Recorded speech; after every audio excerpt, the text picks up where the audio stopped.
Arizona Democrats are setting out once again to take back control of the legislature, and it's not a small task. They've been wandering in the wilderness for decades. In the House, Democrats last held the majority in 1966, 60 years ago, when the Beverly Hillbillies was on TV. In the Senate, Democrats last held the majority in 1992, 34 years ago. And here's a little dirty secret about our legislature. Only about a half dozen or so of the 90 seats are up for grabs in November. The rest are safe seats for one party or the other. Democratic House Leader Oscar de los Santos of Phoenix is co-chair of the Democratic Legislative Campaign Committee. He's charged with taking back the legislature. Welcome back to Square Off. Thank you for having me. So you are targeting the very few swing districts. How many do you estimate there are? That's correct. We're targeting about 6 swing districts there. There are 2 House districts in every district there, 1 Senate district. So we are, right now, we just need to win 4 seats to flip the House. I think we have a very strong paths. I say that multiple paths to victory here. We've got incredibly strong candidates and momentum is on our side. Okay, momentum's on your side. How do you approach this task of actually winning? What's the ground battle like? Yeah, well, the first thing you've got to do is recruit very strong candidates, and we have done exactly that. We have candidates who are incredible public servants, lifelong educators. You have a combat veteran, Jacob Weinberg, in LD-13, Holly Lyon, who served 27 years in the Air Force, retired as a colonel in LD-17, running against Rachel Jones, an incumbent Republican who's not only incredibly extreme and wants to ban vote by mail, but incredibly ineffective. And in LD-9, you have Jacob Martinez, a Navy reservist. He's going for an open seat there. So we're feeling really good about that. Many of our candidates are actually outraising their Republican opponents, including incumbents, which is something you don't typically see, and it's a sign of the momentum that we have. So regionally, largely East Valley, Tucson area, north central Phoenix. That's correct. Pretty much. Let's look at the bigger picture now. The Democratic Party's identity locally and nationally is kind of changing in real time as we see Democratic Socialists win seats, not a lot of seats, but they're winning seats, and we see progressives gaining more momentum. What is the identity of the Democratic Party right now? Well, in Arizona, we are fighting for an Arizona we can afford. That was our theme in the entire legislative session. Republicans tried to cut healthcare for 40,000 Arizonans. We stopped that from happening. We took on the big data centers and ended corporate tax giveaways for them. And what we're really trying to do is draw the contrast with Republicans who are doing the bidding of Washington-style politicians like Andy Biggs. Now, I'm curious, how would you describe your politics? Progressive, moderate?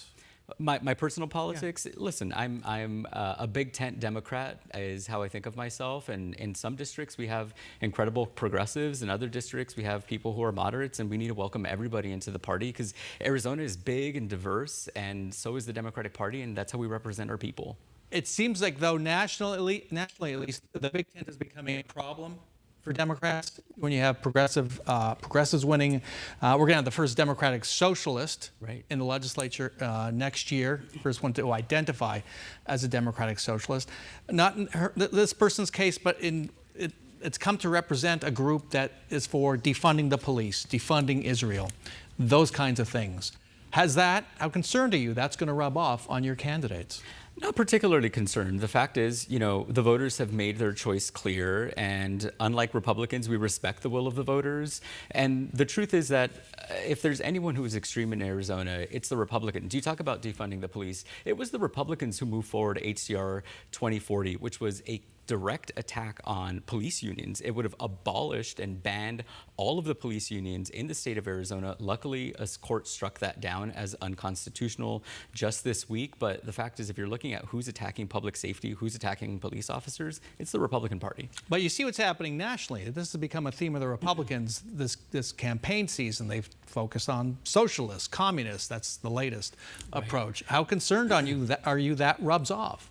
I'm not particularly concerned because the fact is that is a distraction from the everyday issues that Arizonans are feeling. They're feeling the cost of living crisis. They're feeling the affordability crunch. These are things that Donald Trump and the Republican Party call a hoax. And what we're focused on is not name calling and labels. We're focused on records. And the record of the Republican Party right now is that they passed the One Big Beautiful Bill Act, HR 1, that cut healthcare for hundreds of thousands of Arizonans, left children and seniors hungry in order to give billionaires a tax cut. Those are the facts. That's what we're focused on, and I'm not particularly concerned about the name calling. Another serious challenge facing Democrats. Katie Hobbs has spoken to this. She says she faces a 9-point disadvantage in terms of turnout. Yeah. Republicans ahead. The voter registration numbers for Democrats have plunged over the last 4 years. Republicans now hold a 7 percentage point lead. Right.